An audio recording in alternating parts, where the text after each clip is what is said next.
What up, Dokkaners? This video is going to be comprised of two things, main things. Number one, when is part 2 going to be starting? Number two, we are also going to be discussing the worldwide celebration overall and how much of a disappointment it has seemingly been for a lot of people. I want to talk about that because a lot of people have been bringing it up. They've talked about it on my live streams. I've touched on the subject a little bit. As some of you may know, I have been very reluctant to say that it's been a disappointment, but now I'm kind of inclined to agree so far. So we'll talk about why that is, and we'll kind of discuss it a little bit, but let's just start from the top here. When does part 2 begin? The answer, a couple of days. You're welcome. It's going to be starting in a couple of days. Let me go over a few things for newer players to understand. When it comes to celebrations in general, the golden rule is 2 weeks. In general, 2 weeks is how much you have for any celebration, be it a Dokkan festival, be it a carnival, legendary, you name it. It is generally a 2-week window, give or take a couple of days. So considering that the worldwide login bonus spans 36 days, you simply divide this by 3 and you are given a rough estimate for how long each part is going to be. 12, 12, 12. If we count the dates starting from number 1, 1, 2, 3, 4, 5, 6, 7, 8, 9, 10, 11, 12, give or take, it would be somewhere in this ballpark that part 2 begins. We can hone in even further on that specific date by checking the social media campaign news. The SNS social media campaign, this is the little horn thingy that pops up on the right of your screen on your homepage in Dokkan. And then if you click on it, it takes you out of Dokkan for you to advertise on behalf of Dokkan. They do that with the incentive of 4 Dragon Stones. 4 Dragon Stones? I thought it was 2. Whatever. They give you stones for doing something as trivial as advertising their product. You don't have to, by the way. You can simply exit the program. You can, if you leave the app of Dokkan, they sense that as, okay, they're going to go post for us. We're just going to give them the stones. So if you leave the app and then go back in, you get your stones. I will never, ever, ever post on their behalf. I won't do it. Won't do it. Toon is a Dokkan shill. No, I'm not. Dokkan is stupid. You understand? Okay. So this is how we get stones for the social media post, but it happens during every part. So this right here is our window for part 1, August 27th, which was the start of the worldwide, to September 9th. So this effectively tells us when part 2 begins. September 9th, 11 p.m. basically, for me. That is 6 hours after that day's global daily reset.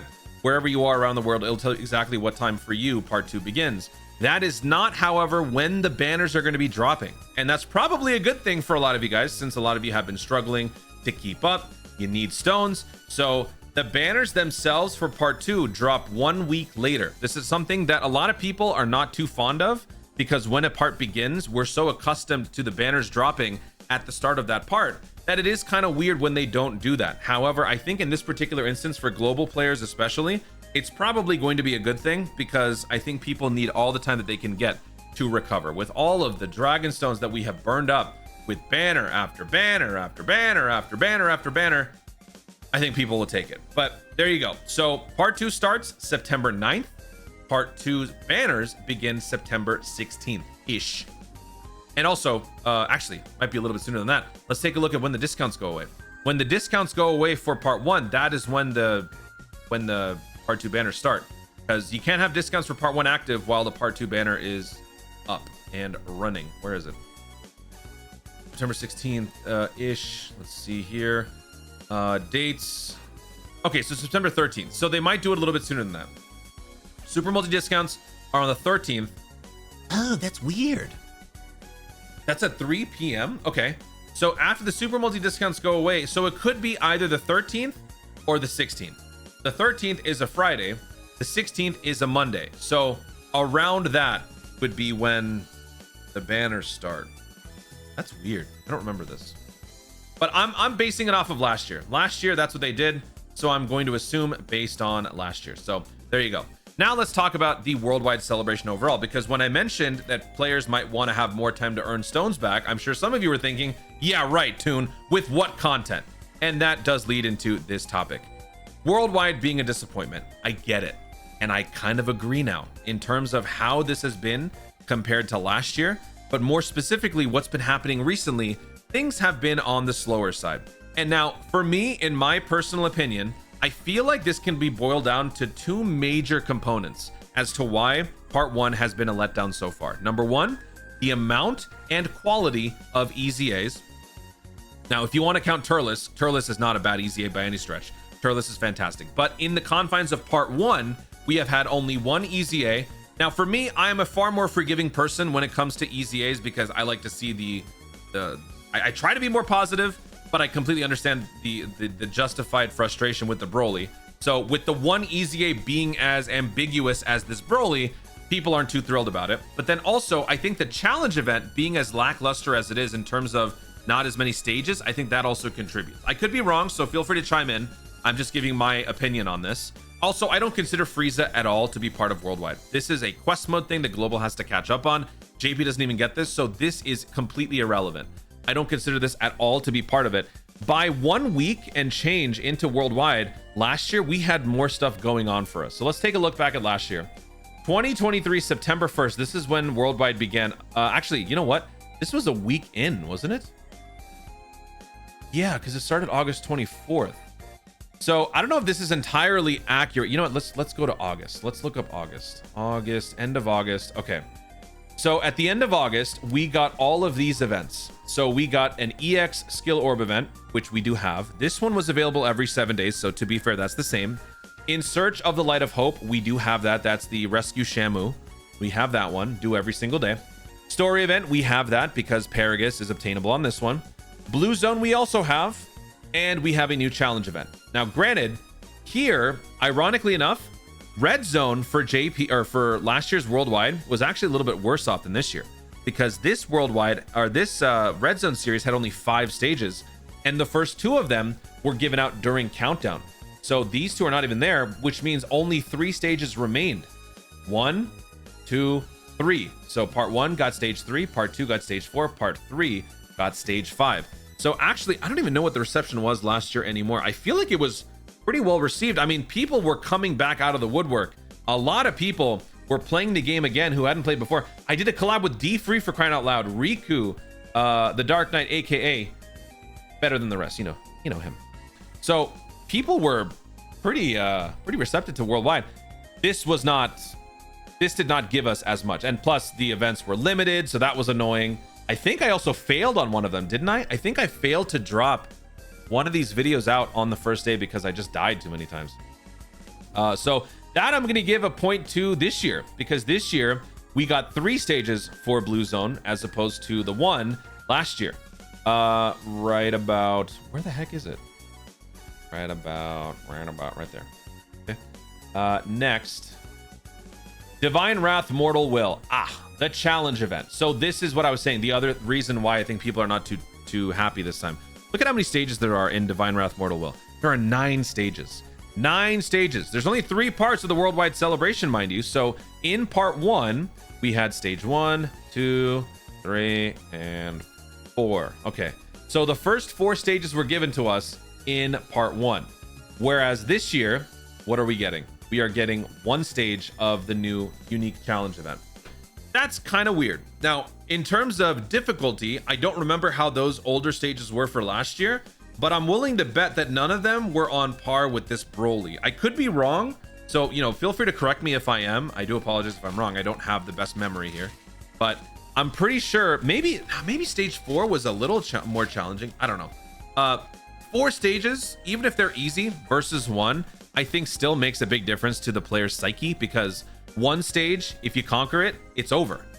Versus 4 stages, it just feels like you have a little bit more going on. You also have to think about it from the perspective of Dragon Stones, right?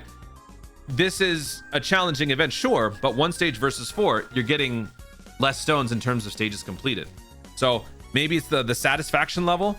I just think in general, though, there could have been more here. Like, I know it's a celebration of Broly, but you could have done other parts of the celebration. Maybe from the perspective of Broly, maybe Broly fighting the Super Saiyan, although that's memorable battles. I don't know. Point is, this is too short. So comparing this to last year is kind of insane, because 9 stages. So it makes me wonder how many stages we're going to be getting this year for this one.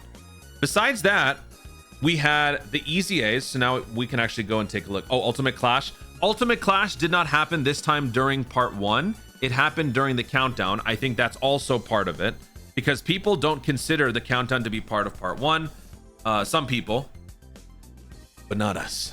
Then we go to September here. 4 EZAs, 2 Dokkan Fests, and 2 sub EZAs. All fantastic, all relevant for the celebration. This year, 1 EZA that maybe 50% like, 50% hate. That is not the mark of a productive EZA season for part 1. There are more Brolys that could benefit from EZAs. There are more characters that could benefit from EZAs. We have now given up the potential EZA for Saiyan Day 2025, which means they could have just as easily given us the Trunks EZA. Trunks could have dropped, right? Trunks' EZA actually would have been really good when you consider the fact that we would be running that unit with a character whose name is Super Saiyan Gohan Youth. That was always an issue with this character. So giving that Trunks, who was the banner unit to the Broly back when he released on Saiyan Day a couple years ago, if he also got his EZA, that would have been good. He could still receive his EZA, sure, but I just feel like having it drop at the same time would have been better. So, I mean, I don't really need to say much more. I think that pretty much sums it up. And the discrepancy in events here, although I think some of these, yeah, Gohan's EZA is part 2. This stuff, oh, this happened during part 1, didn't it? This was, no, that was part 2. So I don't know if we can really count these. But the link level up also not being there is kind of a bummer. Maybe this will drop during part 2. When did this release? This released September 8th, so that was part 2. So yeah, we can't really include that. So yeah, I mean, like when you really break it down, it's not too different, but it really boils down to the two things that I said. So I think I'm kind of on the dot here. It's the volume and quality of EZAs and the challenge event. I think those two things are the reason why people are down on this one. But let me know what you guys think. I just wanted to provide my thoughts on it. I agree. It has been a little bit off, but maybe not to the extent that people are saying. Also, don't forget, with all of this stuff that we've been having over the last few months or month and a half, while the banner problem is still a problem, and I will once again reiterate, Dokkan is absolutely stupid for what they did. Releasing this many banners in such a short time was the dumbest thing they could have done. But that aside, from the content perspective, we were inundated with content after content after content. So much so that as a content creator, I was overwhelmed. And recently, it's the health is starting to catch up to me because I wasn't sleeping. And that's part of the reason why I fell asleep on stream recently. I have been working myself dead with my job and YouTube and Twitch, doing all of the content. I was dropping 4 to 5 videos almost daily. And that's where a lot of you new viewers have come in. So shout out to all of you guys for supporting the channel. Thank you guys so much. Coming off of that to this is a major shock. Now, understandably so, we were not going to be getting the same amount of content. We know that. But still, going from that to whatever little we got here is kind of a jarring transition. If they were willing to cram all of this in our faces, then they could have just as easily crammed more stuff in here in our faces. Maybe they do it during part 2. Maybe we're being too critical too soon. I don't think we are, because part 1 is the main selling point of a celebration. We saw this during 9th anniversary. Beast Gohan is better than Broly or Gogeta or the Gammas. In spite of that, there was more success financially from the first part of the celebration as opposed to the second, because that is where most people will, go ham on their summons. So I don't think that there was any reason for them to not give us a more memorable part 1. They dropped the ball. Let's see if they make up for it in part 2. But let me know what you guys think in the comments down below. Now, the last thing that I wanted to talk about, because I just realized this as I was discussing this whole, issue with Worldwide, is the pity system. Now, I am not going to be bringing up the pity system in the way that you might be thinking or hoping for. My boy Icy Josh actually brought up a really good point that I wanted to address here. He brought up the point that when we first got the pity system, we were introduced to a 1,000 stone threshold. That 1,000 stone threshold was how much you would spend in order to be guaranteed a copy of a yellow coin LR. Now, they did this because they probably didn't want to do it, but if they were going to give us a pity, why not do it on the least valuable banner? That way, more people are incentivized to summon on the least productive banners. Yellow coin LRs, how many times do we all say, how many times do you guys say, skip it? We don't care. We can skip it. Not a big deal. Not a big deal. Skip it. So they went after that character and they gave that character a reason to summon. Now, during Ribrianne summons or I don't know, what was another one? Spirit Bomb Goku summons. 2 snooze fests that most people don't care about. A lot of people spent 1,000 stones just for the satisfaction of getting the character. That new concept, that new idea of a pity being guaranteed a copy of a character made a lot of these irrelevant characters more relevant. So from a financial business perspective, that was an absolute home run for Dokkan.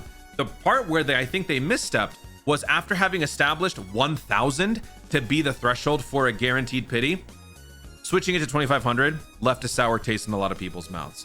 I'm not here defending. I'm not here joining in. I am just providing my thoughts because personally, I got my own problems to deal with. I'm not about to do all that stuff because I am in a more privileged position with the content that I'm creating. I am able to handle a 2,500 pity system, whereas other people cannot. So I am not here to discuss that portion. What I do want to say is the reason why Dokkan is as stingy as Dokkan is. And so that is why I want to introduce you to my little, oh, I didn't draw it yet. Hang on. 1 second. All right, so we got 3 gacha games here. 3 games that I have played, as you all know. Legends, Dokkan, and 7 Deadly Sins Grand Cross. Now, how does Dokkan earn money? Dokkan earns money from Dragon Stones, right? We all know this. We've seen it.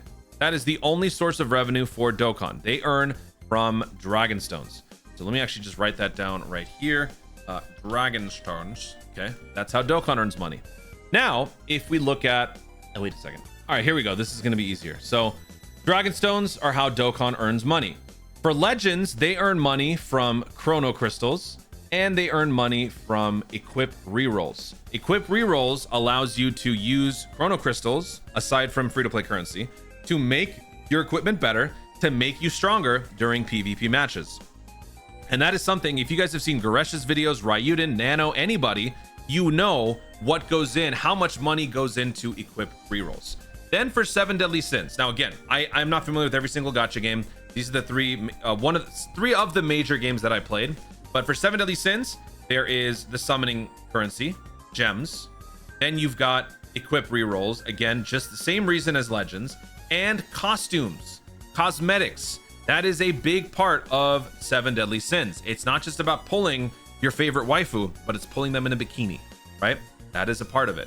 So when you look at these 3 games, you can see that there are more revenue streams for these games as opposed to Dokkan. Dokkan is an ancient gacha game. It's almost 10 years old now, just like One Piece Treasure Cruise and I'm sure a lot of others.